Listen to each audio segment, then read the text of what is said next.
Hello everyone, welcome to my channel. कैसे हैं आप लोग? आई होप कि आप लोग अच्छे होंगे। तो देखिए, आज के वीडियो में हम बात करेंगे आईसीटी मुंबई की, that is institute of chemical technology Mumbai की। तो इनकी तरफ से नोटिफिकेशन आया हुआ है पीएचडी एडमिशन के लिए, तो उसी को हम डिस्कस करने वाले हैं।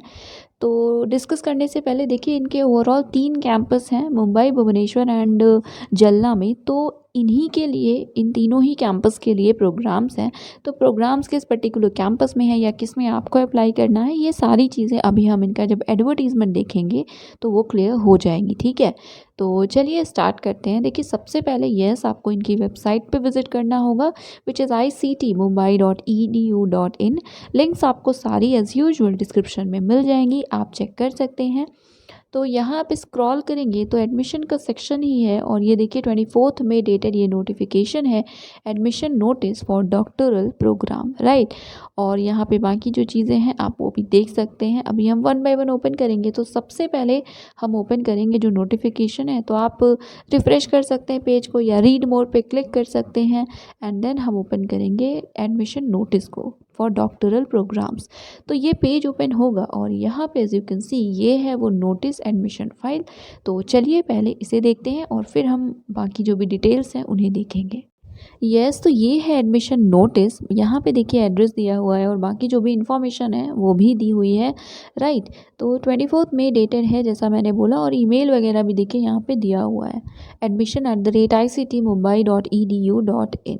ठीक है, तो यहाँ पे online applications are invited for the following PhD in Tech, PhD in Science programs at ICT Mumbai, ICT IOC Bhubaneswar and ICT Marathwada जलना कैंपसेस। ठीक है, देन जो ऑनलाइन एप्लीकेशन फॉर्म्स हैं वो अवेलेबल हैं 25 मई से इनकी इस वेबसाइट पे, और जो लास्ट डेट है वो है 25 जून 2021। जो शेड्यूल है regarding the entrance examination, it will be displayed on the ICT website in the second week of June 2021। अभी लिस्ट नहीं आई है या जो शेड्यूल है वो नहीं आया है, राइट। तो आप इनकी वेबसाइट पर विजिट करते रहिएगा इन केस आप अप्लाई कर रहे हैं। तो नोट में एक चीज़ लिखी हुई है, एक बात लिखी हुई है, that there will be single application form for all the 3 campuses. तो एक ही आपका एप्लीकेशन फॉर्म होगा और उसमें से आप किस भी कैंपस के लिए अप्लाई करें वो चीज़ें आप सेलेक्ट कर सकेंगे। ठीक है, और अगर आप डिफरेंट डिफरेंट प्रोग्राम्स के लिए अप्लाई करें, पर से you are applying for bioprocess technology as well as for chemical, तो आपको एक प्रोग्राम के लिए एक सेपरेट फॉर्म फिल करना है एंड नेक्स्ट प्रोग्राम के लिए नेक्स्ट। बट जो कैंपस है, वो तीनों कैंपस के लिए जो फॉर्म है वो सिर्फ एक ही है। ऐसा नहीं होगा कि अलग कैंपस है तो उसके लिए एक डिफरेंट फॉर्म होगा। ठीक है, तो बाकी आप अप्लाई करेंगे तो खुद ही चीज़ें क्लियर हो जाएंगी। So now let's talk about the programme. और आप समझ ही गए होंगे, जहाँ पे टिक है मतलब उस कैंपस में ये प्रोग्राम है, जहाँ पे टिक नहीं है वहाँ पे ये प्रोग्राम अवेलेबल नहीं है। So first of all PhD bioprocess technology में है, तो ये आप कैंपस देख लीजिएगा कि किस में अवेलेबल है। वैसे आप देखेंगे कि फर्स्ट वाला कैंपस जो इनका माटुंगा में है उसमें सारे ही प्रोग्राम्स अवेलेबल हैं, बाकी दोनों कैंपस में थोड़े थोड़े डिफरेंट है। ठीक है, so first was bioprocess technology, second is chemical engineering, then dye stuff technology, then fibres and textiles processing technology, then food biotechnology, then food engineering and technology, green tech, then nano tech, oils, oleochemicals and surfactants technology, then perfumery and flavors technology। ठीक है, फिर PhD in pharmacy भी है। तो हमारे pharmacy के जो भी कैंडिडेट्स हैं बहुत परेशान होते हैं, तो ये एक अच्छा इंस्टीट्यूट है और यहाँ पे आप अप्लाई चाहें तो कर सकते हैं। तो इसमें फार्मास्यूटिक्स है, फार्माकोलॉजी है, फार्माग्नोसी है, देन फार्मास्यूटिकल केमिस्ट्री है। ठीक है, देन नेक्स्ट है फार्मास्यूटिकल टेक्नोलॉजी या टेक्नोलॉजी। ठीक है, आप जो भी प्रोनाउंस करते हो। देन यहाँ और प्रोग्राम्स है, so polymer engineering and tech है, then surface coating tech, plastic engineering, civil engineering, electrical, electronics, mechanical, petrochemical. Then sciences की बात करें तो बायोकेमिस्ट्री है, बायोटेक्नोलॉजी है, देन केमिस्ट्री है। और आप यहाँ पे देख लीजिएगा प्लीज़ कि किस किस कैंपस में एप्लीकेबल है या ये प्रोग्राम्स अवेलेबल हैं। ठीक है, then PhD in food science, PhD in mathematics, PhD in physics and textile chemistry. तो ये है कुछ आपके प्रोग्राम्स, राइट। और येस ह्यूमैनिटीज़ नहीं है, सोशल साइंसेज या ऐसे हमारे कोई भी सब्जेक्ट्स, मैनेजमेंट, कॉमर्स, ये सब नहीं है। साइंस और टेक बेस्ड है ये जो भी प्रोग्राम है, जो एडवर्टीजमेंट है वो, राइट। उसके बाद यहाँ पे मियर submission of an application doesn't guarantee admission. Okay, obviously हम सभी को ये बात पता है। तो please read the following instructions. तो इंस्ट्रक्शंस की बात करते हैं तो देखिए ज़्यादातर इसमें जो रेफरेंस है वो इनकी हैंडबुक का दिया गया है, एडमिशन हैंडबुक 2021-2022, जिसे कि अभी हम देखेंगे, ठीक है। तो एलिजिबिलिटी भी उसी में है, उसके बाद जो बाकी इन्फॉर्मेशन है वो भी उसी में, और इनफैक्ट यहाँ पेज नंबर भी बताया गया है, तो आप पेज नंबर भी देखिएगा, डायरेक्टली आप देख सकते हैं। तो यस, उसके बाद सेकंड में एप्लीकेशन फ़ी है। तो आप जो सिंगल फॉर्म फिल करेंगे किसी पर्टिकुलर प्रोग्राम के लिए, उसके चार्ज या उसकी जो फ़ी है वो है 1000 रुपीज़ ओपन कैटेगरी के लिए and 500 rupees for reserve category candidates, right. और फीस जो है for reserve candidate is applicable for candidates from state of Maharashtra only. Okay, so ये जो फ़ी है, जैसे SC ST की रिजर्व कैटेगरी की फ़ी है 500, तो ये सिर्फ जो स्टेट ऑफ महाराष्ट्र के कैंडिडेट्स हैं उनके लिए है। बाकी आप अदर स्टेट के हैं तो आप ओपन कैटेगरी में कंसिडर किए जाएंगे, राइट। और बाकी आपको ऑनलाइन ही पे करना है। कुछ ब्रांचेस में जो डायरेक्ट PhD है वो भी अवेलेबल है। तो आप में से बहुत सारे लोग कहते हैं, ऐसा पूछते हैं, तो हम अभी हैंडबुक देखेंगे पेज नंबर 193 एलिजिबिलिटी में हमें ये भी देखने को मिलेगा, राइट। उसके बाद यहाँ सिलेबस वगैरह के लिए लिखा हुआ है that the syllabus for various programmes is available at website. अभी हमने जो इनिशियल देखा था ना न्यूज़ वाले सेक्शन में, उसी में सिलेबस भी था, और फिर बाकी शेड्यूल बाद में आएगा। और किसी भी तरह की क्वेरी है तो आप इस ID पे इन्हें मेल कर सकते हैं। You can drop a mail to them at admission@ictmobile.edu.in, right. तो चलिए अब हम देखते हैं इनकी वेबसाइट को फिर से, और हैंडबुक जो है एडमिशन की उसे ओपन करते हैं। यस, तो देखिए ये जो इवेंट्स थे, एडमिशन न्यूज़ थे, इसी में देखिए सिलेबस दिए हुए हैं। तो आप अपने जिस भी ब्रांच में अप्लाई कर रहे हैं आप उसे देख सकते हैं, उसके सिलेबस को डाउनलोड कर सकते हैं। एंड ऑल्सो यहाँ पे जो मास्टर्स के प्रोग्राम है वो भी अवेलेबल है, तो MSc भी है, आप ये सब भी देख सकते हैं, ठीक है। तो चलिए ओपन करते हैं इनकी जो एडमिशन बुकलेट है उसको। सो यस, ये है इनकी हैंडबुक फॉर 2021-2022। ये है इनका मुंबई का कैंपस, ठीक है। और ये बाकी आपको पिक्चर्स में और भी दोनों कैंपस की पिक्स दिख रही हैं, ठीक है। ओवरऑल 358 पेजेस का है ये PDF। और आप समझ सकते हैं कि हम बिल्कुल भी पूरी चीज़ें को डिस्कस नहीं करेंगे। यस, तो ये है इनकी हैंडबुक, राइट। ओवरऑल 358 पेजेस की ये हैंडबुक है। तो बिल्कुल भी हम पूरा इसको डिस्कस नहीं करने वाले हैं। जो एलिजिबिलिटी है या जो इम्पॉर्टेंट चीज़ें हैं सिर्फ हम उसी को देखेंगे। आप चाहें तो पूरे गो थ्रू कर सकते हैं इस हैंडबुक को। ये कुछ पिक्चर्स दी हुई हैं जो इनका कैंपस है उसकी, आप इसे देख सकते हैं। तो चलिए जो इम्पॉर्टेंट चीज़ें हैं, सबसे पहले एलिजिबिलिटी को ओपन करते हैं। यस, तो ये है पेज नंबर 193, और यहाँ से आपको PhD के जो प्रोग्राम्स हैं उनसे रिलेटेड इन्फॉर्मेशन मिलेगी, राइट। तो देखिए यहाँ पे पहले तो प्रोग्राम्स हैं जो वो दिए हुए हैं, तो आप इसे देख सकते हैं, वैसे हमने पहले देख लिया है, राइट। उसके बाद यहाँ साइंस, टेक और जो डिफरेंट प्रोग्राम्स हैं वो थे। इनटेक कैपेसिटी कितनी है, तो कुछ भी प्रिस्क्राइब नहीं है, जितनी अवेलेबिलिटी होगी उतने कैंडिडेट्स को सेलेक्ट किया जाएगा, राइट।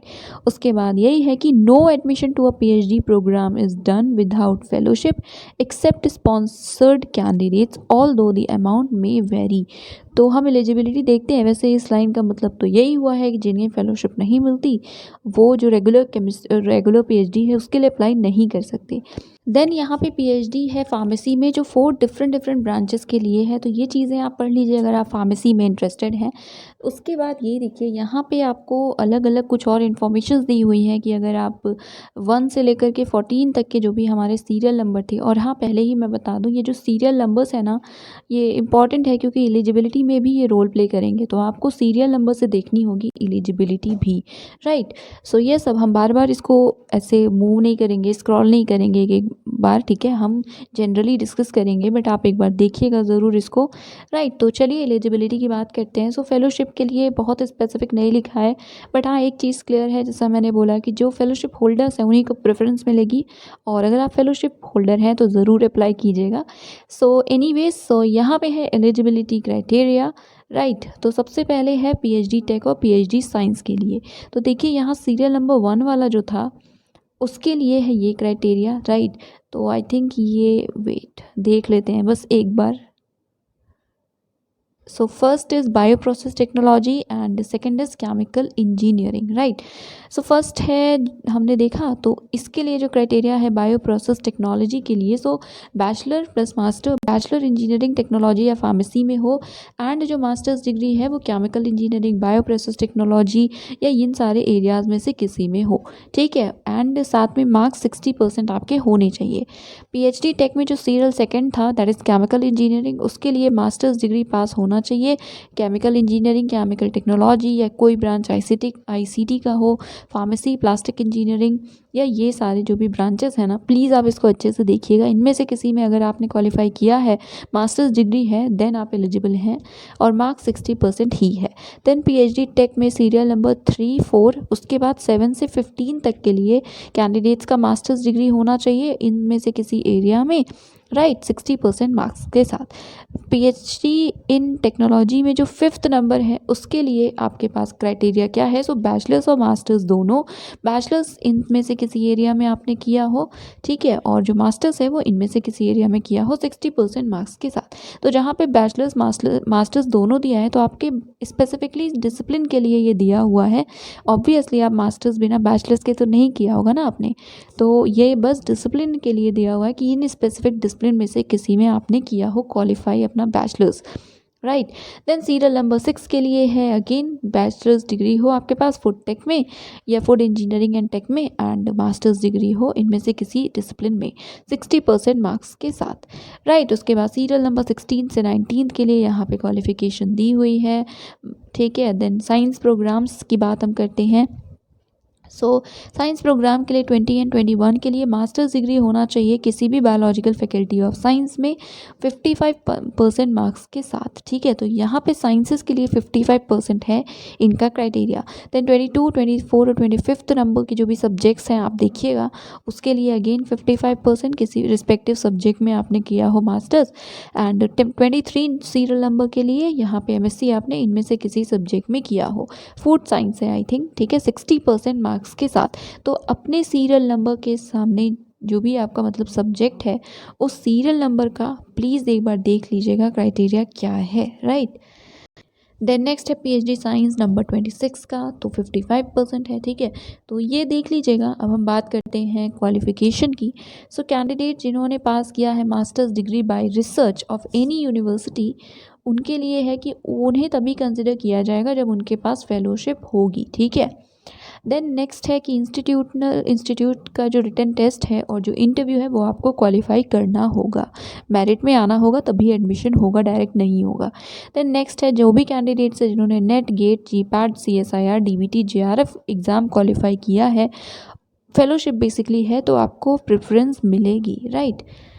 देन येस, उसके बाद नेक्स्ट है कि फुल टाइम के लिए जो अप्लाई कर रहे हैं उनके अलावा ये भी कुछ कैंडिडेट्स हैं जो एम्प्लॉयड हैं, टीचर्स हैं, वो अप्लाई कर सकते हैं. तो ये आप देख सकते हैं अगर आप इस कैटेगरी में आते हैं.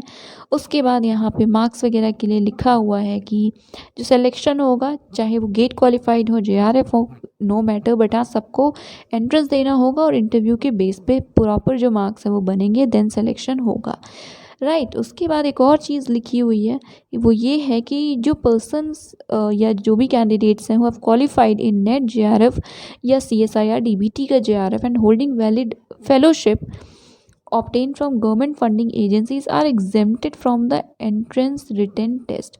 तो यस, थोड़ा सा कन्फ्यूजन भी है, पहले लिखा है कि आपको सबको देना होगा, देन यहाँ पे है कि जिनके पास ये, तो बेसिकली अगर गेट वगैरह है आपके पास तो आपको 100% देना ही होगा. जिन्होंने इनमें से किसी एग्ज़ाम को क्वालिफाई किया है तो वो शायद एग्जेम्प्टेड होंगे, ठीक है. तो आप एक बार अपने तरफ से इसे पढ़ लीजिएगा. देन यहाँ पे एलिजिबिलिटी क्राइटेरिया टीचर्स के लिए है. उसके बाद यहाँ नेक्स्ट है वर्किंग कैंडिडेट्स के लिए. उसके बाद स्पॉन्सर्ड कैंडिडेट्स के लिए है. तो यस, उसके बाद यहाँ है डायरेक्ट पीएचडी के लिए जो भी रूल्स है, क्राइटेरिया है वो. तो यहाँ पे सबसे पहले डिसिप्लिन लिखा है या जो रिसर्च है वो आप किस में कर सकते हैं. So ICT has a proven track record, right. So बाकी चीज़ें आप देख लीजिएगा. जो एरियाज़ हैं उनकी बात करते हैं. सो डायरेक्ट पीएचडी के जो ऑप्शंस हैं वो अवेलेबल हैं for chemical engineering, chemical technology, and this programme is not available for pharmacy. तो फार्मेसी के लिए नहीं है, ठीक है. उसके अलावा यहाँ पे और भी ऐसी चीज़ें लिखी है, तो मेनली इन्हीं दोनों सब्जेक्ट्स या डिसिप्लिन्स के लिए है। बाकी यहाँ पे कुछ ऑब्जेक्टिव्स हैं इनके जो आप देख सकते हैं। सिलेक्शन कैसे होगा? सो येस, बैचलर्स डिग्री है आपके पास केमिकल इंजीनियरिंग या केमिकल टेक्नोलॉजी में 65% या उससे ज़्यादा मार्क्स के साथ, ठीक है, तो आप अप्लाई कर सकते हैं, राइट। और 60% मार्क्स का क्राइटेरिया है रिजर्व कैटेगरी के कैंडिडेट्स के लिए, ठीक है। उसके अलावा जो आपका कॉलेज हो वो AICTE रिकॉग्नाइज्ड इंस्टीट्यूट होना चाहिए और वैलिड गेट स्कोर भी मैंडेटरी है। और प्रोसेस क्या होगा? सो यहाँ पे रिटन टेस्ट है, इंटरव्यू है, देन यहाँ पे 50% मार्क्स आपके रिटन में होंगे तभी आप इंटरव्यू के लिए क्वालिफाई करेंगे। ओवरऑल 70-30 का रेशियो होगा मार्क्स के लिए, ठीक है, सिलेक्शन के लिए। अब बाकी यहाँ कोर्स वर्क है, रजिस्ट्रेशन है, इससे रिलेटेड सारी इन्फॉर्मेशन है, तो एक बार देख लेते हैं। अगर कुछ इंपॉर्टेंट है तो सिर्फ हम उसी को डिस्कस करते हैं। तो यस, एक चीज़ और कि वो कैंडिडेट्स जो कि एलिजिबल हैं फेलोशिप, मतलब उन्हें मिल सकती है DST इंस्पायर की या RGNF, ठीक है, या और भी कोई, तो वो उनका जो एडमिशन है अगर वो हुआ तो वो प्रोविजनल होगा। जब आपको फेलोशिप का अवार्ड लेटर मिल जाएगा तभी जो आपका एडमिशन है वो कंफर्म होगा, ठीक है। और 6 मंथ का पीरियड आई थिंक दिया जाएगा आपको इसके लिए, राइट।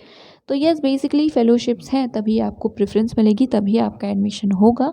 प्रोसेस क्या है? सो ऑनलाइन आपको अप्लाई करना है। स्टेप 1 में पहले आपको पर्सनल जो आपकी इन्फॉर्मेशन है वो फिल करनी होगी, जो कि यहाँ पे लिखी भी हुई हैं, देख लीजिए। फिर एजुकेशनल डिटेल्स, एंट्रेंस एग्ज़ाम की डिटेल्स, देन डॉक्यूमेंट्स अपलोड करने होंगे, फिर पेमेंट की डिटेल्स है आपकी। और यस, उसके बाद यही मेंशन है कि जो भी फ़ोटोकॉपीज़ है, अटेस्टेड फ़ोटोकॉपीज़ आपको सेल्फ अटेस्टेड कॉपीज़ फिल करनी होगी या अपलोड करनी होगी, सॉरी, ठीक है। सारी चीज़ें ऑनलाइन होंगी। जो इनकम्प्लीट हुआ तो रिजेक्ट हो जाएगा, ठीक है। एंड जो कैंडिडेट है जो एडमिशन लेना चाहते हैं उनको अटेस्टेड फ़ोटोकॉपीज़ ही डॉक्यूमेंट्स की लगानी होगी, राइट। डॉक्यूमेंट्स टेबल 3.4.3 में दिए हुए हैं। एंड यस, तो इसी तरह और भी कुछ इन्फॉर्मेशन है तो आप इसको देख लीजिएगा। ये है वो टेबल जिसमें डॉक्यूमेंट्स लिखे हुए हैं जो जो आपको अटैच करने हैं, राइट। देन यहाँ रूल्स एंड रेगुलेशंस है, वो आप इसको देख सकते हैं। तो यस, आई थिंक कुछ जो भी इंपॉर्टेंट चीज़ें थी हमने डिस्कस कर ली हैं। सब्जेक्ट हो, एप्लीकेशन फ़ी हो, ये सारी चीज़ें। बहुत ही ज़्यादा लेंदी है ये PDF, तो आप एक बार इससे गो थ्रू कीजिएगा। कोई इशू होता है तो आप इन्हें मेल कीजिएगा या आप कमेंट सेक्शन में भी बताइएगा। जो भी पॉसिबल होगा आपको रिप्लाई करेंगे और उस चीज़ों को रिजॉल्व करने की कोशिश की जाएगी, राइट। सो यस, ये था आज का video. That is it for today. Thank you so much for watching.